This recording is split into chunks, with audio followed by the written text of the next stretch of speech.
आमचा विश्वास नको तिथे जास्त आहे आणि जिथे ठेवायला हवा तिथे आम्ही विश्वास ठेवत नाही. मी मगाशी एक दृष्टांत सांगत होते की त्या डोंबाऱ्याच्या खेळामध्ये एका खांबापासून दुसऱ्या खांबाला किंवा दोन झाडांना बांधलेली ती दोर, त्या दोरामध्ये आपण जुनी मंडळी आहात, जाणती आहात, आपण तो खेळ पाहिलाय सगळ्यांनी.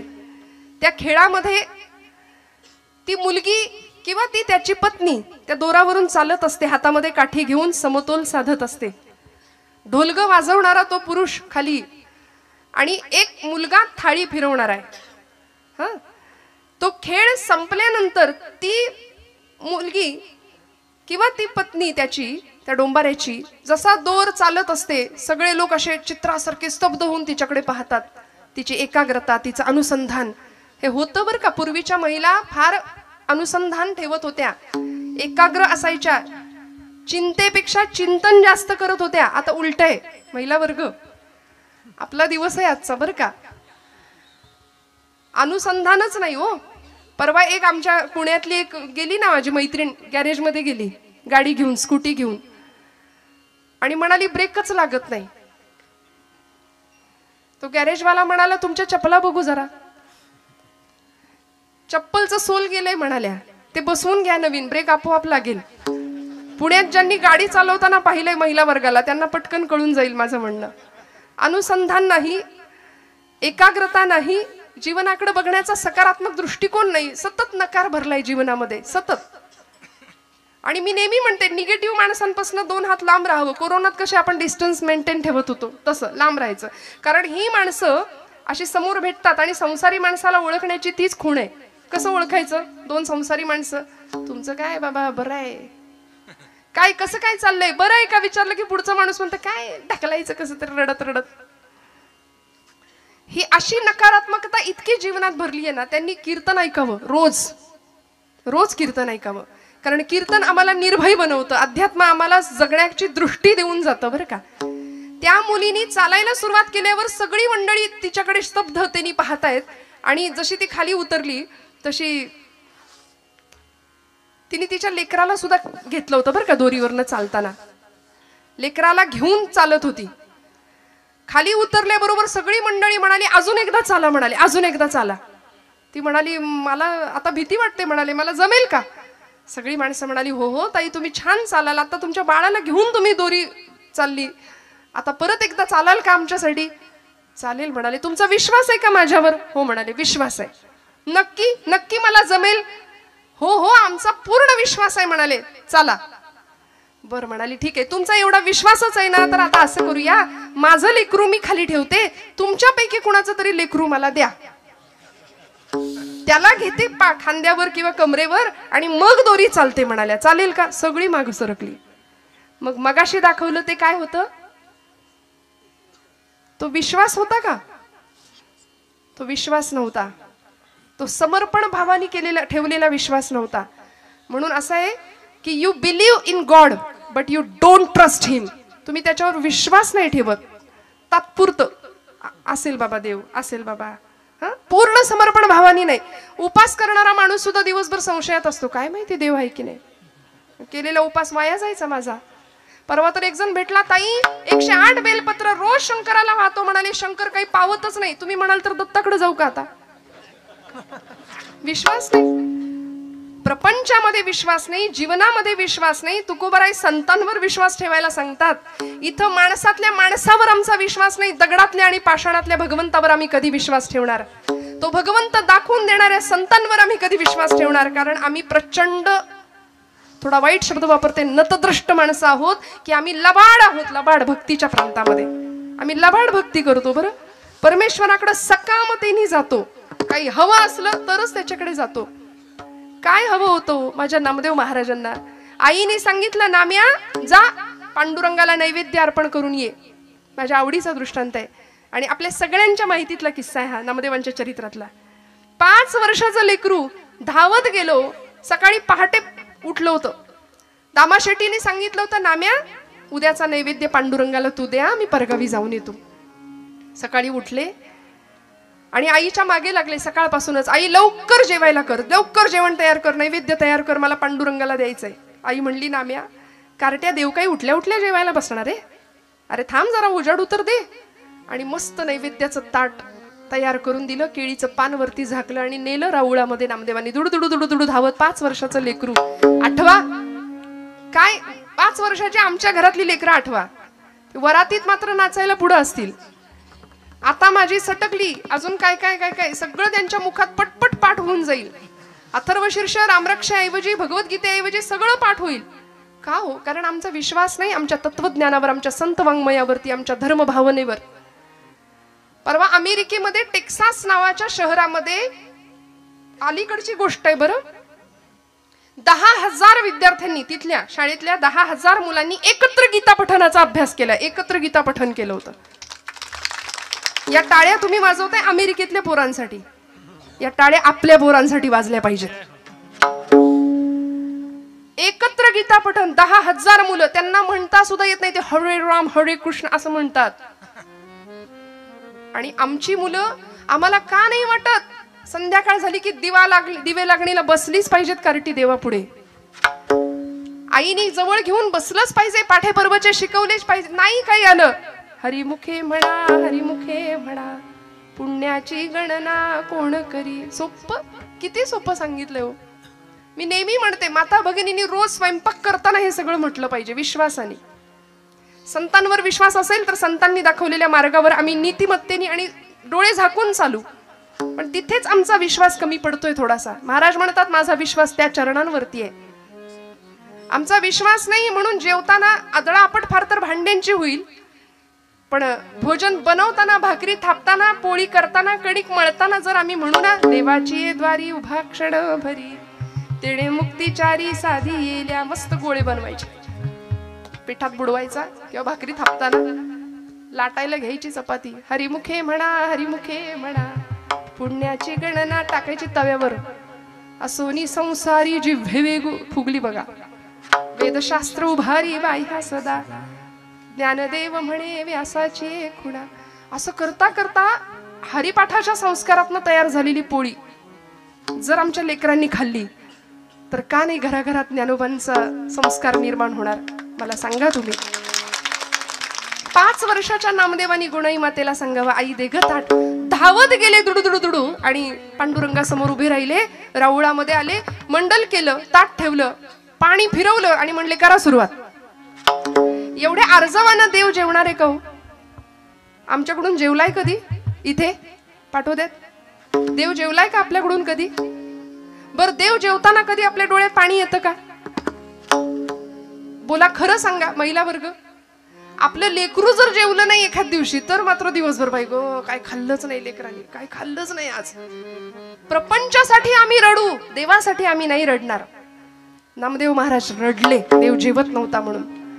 देवा करा सुरुवात, कितीतरी वाट बघितली. देवा जेव रे बाबा जेव. अरे आज मी आलोय, रोज माझे बाबा येतात म्हणून काही चवण्या ढवण्या लावल्यास की काय? म्हणला जेव बाबा, बऱ्या बोलानी जेव.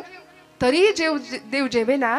एक क्षण आला, आता जर जेवला नाहीस ना चुलीतलं लाकूड आणीन म्हणला. आणि आई आपल्याला घरी जे करते ना ते सगळं तिथं चाललं होतं. जळक्या लाकडानं मारीन म्हणाले तुला. तरीही देव हाले ना, बोले ना, जेवे ना. आणि एका क्षणाला नामदेव महाराज सांगतात, पांडुरंगा बाबा येतील, मला विचारतील, नाम्या देव जेवला नाही करे? मग त्यांच्या हातून मार खाण्यापेक्षा तुझ्या इथं पायरीवर डोकं आपटून जीव देतो म्हणाले. आणि म्हणून धावले नामदेव महाराज. पायरीवर डोकं आपटणार, थाडकन डोक्याला लागलं नाही. गाभाऱ्यातनं आवाज आला, डोक्याखाली मऊसर हात लागावा की काय. आणि गाभाऱ्यातनं आवाज यावा, नाम्या नाम्या. अरे दगडाचा देव कधी जेवतो का रे? मूर्ती जेवी नैवत हातीचा, मूर्ती जेवी मूर्ती जेवी नैवत हातीचा, मूर्ती जेवी नैवत हातीचा, मूर्ती जेवी नो हे हास मान महिमा संतांचा, नो हे हास मान महिमा संतांचा.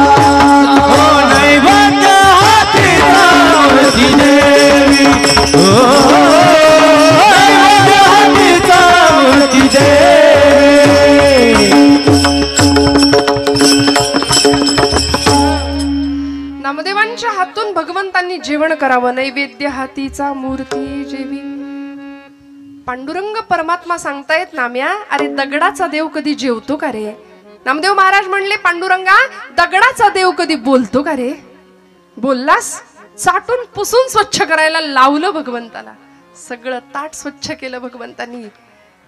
आणि मग रिकाम ताट घेऊन नामदेव महाराज घरी येतात तेव्हा गुणाई माता म्हणते, कार्ट्या एवढा धीर धरवलं नाही तुला? सगळं संपवलं ना राऊळात? नाही ग आई, ज्याच्यासाठी होतं त्यानं संपवलंय. नाम्या खरं सांग, कोणी संपवलं? आई कोणी बघितलं? खोटं बोलू नको नाम्या. खोटं कधीपासून बोलायला लागला? आई अगं खोटं कसं बोलायचं हेच माहिती नाही म्हणाल. आताच्या पोरांना नाही सांगावं लागत, खोटं कसं बोलायचं हेच माहिती नाही. आई अगं या डोळ्यांनी पाहिलंय, या डोळ्यांनी मी ग पाहिला देव जेवला ग, देव जेवला, देव जेवला ग, देव जेवला, देव जेवला ग, देव जेवला. आई देव जेवला ग का हो? हा भक्तीतला अधिकार आणि अलौकिक अशी सिद्धी वयाच्या 5व्या वर्षी प्राप्त व्हावी. आणि मग मात्र पांडुरंगाने असीम कृपा करावी. विठुरायाचे प्रेम भंडारी झालेले नामदेव महाराज इतक्या प्रेमाने भगवंताला आळवायचे, इतका अधिकार होता. म्हणून अशा संतांच्या चरणावरती आम्हाला विश्वास ठेवता आला पाहिजे. इथे आम्ही बुद्धीचे फाटे फोडायचे नाहीत. तुकोबरायांचं वैकुंठ गमन सुद्धा लोकांनी चर्चेत आणलं. ज्ञानोबा एक होते की 4 होते हे सुद्धा लोकांनी याच्यावर सुद्धा चर्चा केली. याहून पुढे गोपाल कृष्णांच्या बाबतीत सुद्धा म्हणाले, कृष्ण म्हणाले एवढ्या वर्षाचं आयुष्य भगवंतांचं कसं असेल? वसुदेव सुतं देवम हा एक कृष्ण असला पाहिजे. कंस चाणूर मर्दनम हा एक म्हणाले भगवान गोपाल कृष्ण, दुसराच देवकी परमानंदम आणि मग कृष्णम वंदे जगद्गुरुम. तिकडं अर्जुनाला गीता सांगणारा कुरुक्षेत्रावर तो 4थाच. नको तिथे आम्ही बुद्धी फार मध्ये मध्ये आणतो, संशय व्यक्त करतो, विश्वास कमी पडतो. मला सांगा, महिला वर्ग आपण सगळे एसटीत बसताना प्रवास करताना इकडे एसटीने प्रवास करतो ना आपण सगळे? हो म्हणा, जागे आहेत ना सगळे आपण? विठ्ठल विठ्ठल विठ्ठल.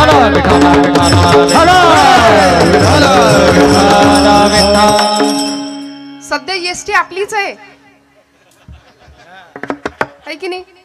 मग एसटीत बसल्यानंतर कुठे बसता तुम्ही? कुठे बसता, मागे की पुढे? पुढे जागा असली तर पहिली पुढे धरून बसू ना आपण जागा. काय अनुभव आहे पुढे बसल्यानंतर आणि सगळ्यात शेवटच्या सीटवर बसल्यानंतर? काय अनुभव असतो? हा, क्या बात है, विथ ऍक्शन. विठ्ठल विठ्ठल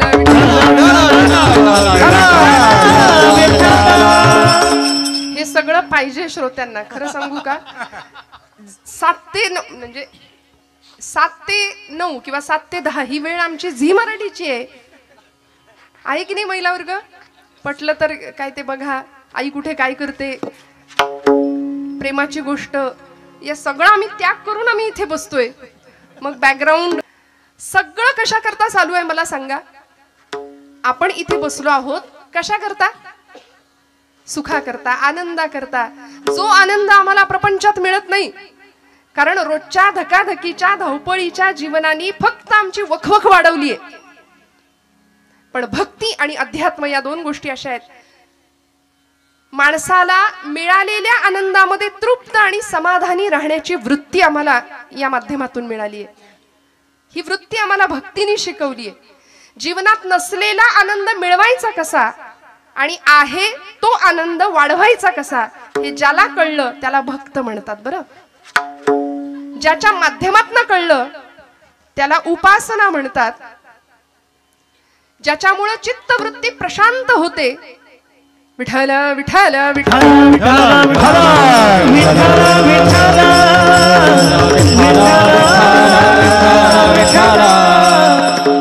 ज्या ज्या ठिकाणी मन जाय माझे, ज्या ज्या ठिकाणी मन जाय माझे, ज्या ज्या ठिकाणी मन जाय माझे, ज्या ज्या ठिकाणी मन जाय माझे, तुझे सद्गुरु पाय,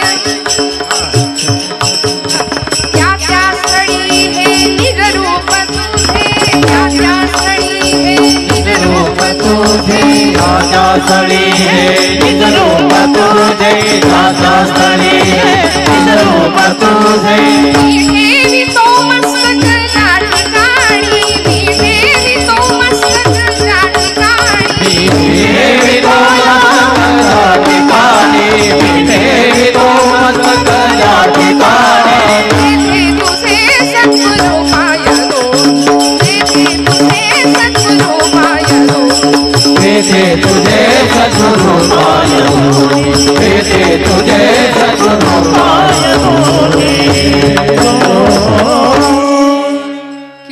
मध्ये सुद्धा वक्त्यांनी सुद्धा मन कुठे जात नाही ना याचं भान सांभाळावं लागतं. म्हणून ज्या ज्या ठिकाणी मन जाय माझे त्या त्या ठिकाणी निज रूप तुझे. ज्याच्यामुळं अंतर्वृत्ती बहरून येते, चित्तवृत्ती प्रशांत होते, दुसऱ्याच्या हृदयातलं दुःख जाणण्याची संवेदनशीलता प्रतीत होते, त्याला म्हणायचं अध्यात्म. लोकांना वाटतं अध्यात्म म्हणजे खूप काहीतरी मोठं, म्हणून आपण हसलो तर आध्यात्मिक ठरणार नाही की काय, म्हणून माणसं अशी असतात, गप्प हसायला तयार नाहीत, बोलायला तयार नाहीत, अजिबात इकडे तिकडे बघायचं नाही, आपलं आपण. असं नाहीये. संतांनी जगाचा तो भार आपुल्या शिरावर ऐसे थोडे तर वाटो द्या हो, असं अध्यात्म आम्हाला शिकवलंय. ज्ञानदेवांनी अवघा संसार सुखाचा करीन ही प्रतिज्ञा घेतली. अतींद्रिय परी भोगवीन इंद्रिया करवी अशी क्रांतिकारक प्रतिज्ञा करणारे ज्ञानोबाराय संत मंदिराळीत परमपूजनीय प्रातस्मरणीय विश्ववंद्य विश्व माऊली पदाला विराजमान होतात. का हो? कारण आईचं हृदय, आईच्या तळमळीनं आम्हाला हे सगळं ज्ञान अत्यंत सोपं आणि सहज साध्या भाषेमध्ये शिकवलंय. स्वतः अवघड उपासना केली आणि आम्हाला मात्र सोपं दिलंय. माऊलींची उपासना आपण जाणता श्रोते हो. समाधी तत्वाचा स्पर्श, भू जल तेज समीर आणि ख ही पंचमहाभूत आहेत. त्यापैकी भूतत्वाचा आश्रय घेतला, समाधी अवस्थेला प्राप्त झाली ज्ञानोबाराय. स्वतः अवघड उपासना केली आणि आम्हाला सोपं साधन दिलं. हरिमुखे म्हणा, हरिमुखे म्हणा, पुण्याची गणना कोड करी. बस म्हणले हरी, एवढं क्वालिफिकेशन पुरेसं आहे भगवंताच्या जवळ जायला, परमेश्वराची कृपा प्राप्त करून घ्यायला. पण आम्हाला तेही काहीतरी अवघड वाटतं, त्याच्यासाठी आमच्याकडे अजिबात वेळ नसतो. अहो, कीर्तनाला यायचं म्हटलं तरी बघू जमलं तर, मूड आला तर उठलेलं बसवत नाही, बसलेलं उठवत नाही, अशी अवस्था होते की नाही. त्यामुळे इथे जीवनाचं सर्वांगीण कल्याण अध्यात्माच्या माध्यमातून होणार आहे ही ज्यांना खात्री आहे ती मंडळी इथे येत आहेत. आमच्या जीवनाचं सर्वतोपरी कल्याण करण्याचं हे साधन आहे आम्हाला जे संतांनी दिलंय. मी म्हटलं सगळी आमची भूक आहे ती फक्त सुखासाठी आहे, आनंदासाठी आहे. आणि हा आनंद, हे सुख चिरंतन शाश्वत कसं प्राप्त होईल, स्वतःचा शोध कसा लागेल. आज आम्हाला प्रश्न पडतो, हु आय एम, मी कोण आहे, what is the mission of my life. माझ्या जन्माला येण्याचं ध्येय काय आहे, मी का जन्माला आलोय, निमित्त कारण काय, उपादान कारण काय, कोहम कथमिदम जातम को वै करतास्य विद्यते उपादानम किमस्ति ह विचार सोयमिदृशः. आचार्य म्हणाले मी कोण आहे, मी कुठून आलो, मला कुठं जायचंय, हे प्रश्न पडले पाहिजेत. वास्तविक आपल्याला पडत नाहीत. आला आला प्राणी जन्मासी आला, पंत साहित्यामध्ये वामन पंडितांचं एक सुंदर काव्य आहे. झाला झाला झाला वाढला थोर झाला, केला केला व्यापही सर्व केला, आणि गेला गेला बापुडा व्यर्थ गेला. पहिला पै गाठी मारून सगळा पैसा सेव्हिंगला गेला, काहींनी स्वीज मध्ये नेऊन ठेवला. उष्ट्या हातानं जुनी म्हण आहे, कावळा सुद्धा कधी हकलला नाही. का नाही ना. हा, फक्त स्वतःच्या देहाचे चोचले, फक्त स्वतःच्या प्रपंचाचा विचार, मी माझं एवढंच. अहंता आणि ममता फार त्रासदायक असते बरं. ममता सुद्धा म्हणजे विठाल विठाल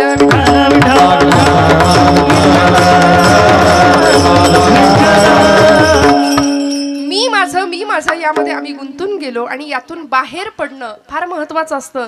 हे ज्या संतांना कळालं ते संत विश्वाचे मायबाप ठरले, कारण आम्हाला त्यांनी उत्तम दिशा दिग्दर्शन केलं.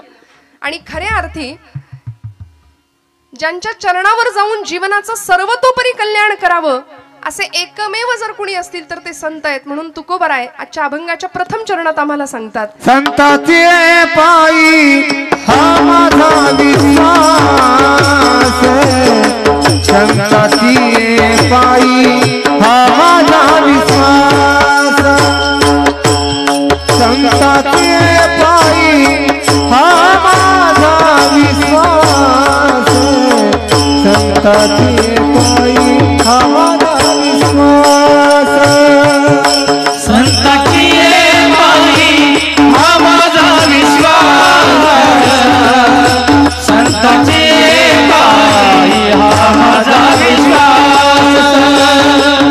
संताची पायी हा माझा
करते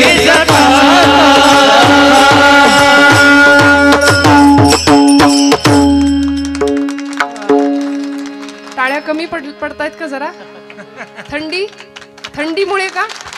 मागे हे एका दिवसात शक्य होत नाही हो. निर्जीव चांबड्यातनं आवाज काढायचा, तुमच्या माझ्या हृदयाला हिलावून टाकायचं, गळ्यातून स्वरब्रह्माची उपासना करायची, नादब्रह्माची. आणि कीर्तनामध्ये तेव्हाच रंगदेवता येते. स्वरब्रह्म, नादब्रह्म आणि शब्दब्रह्म एकत्र येतं, तेव्हा साक्षात परब्रह्म साकार होतं. त्यामुळे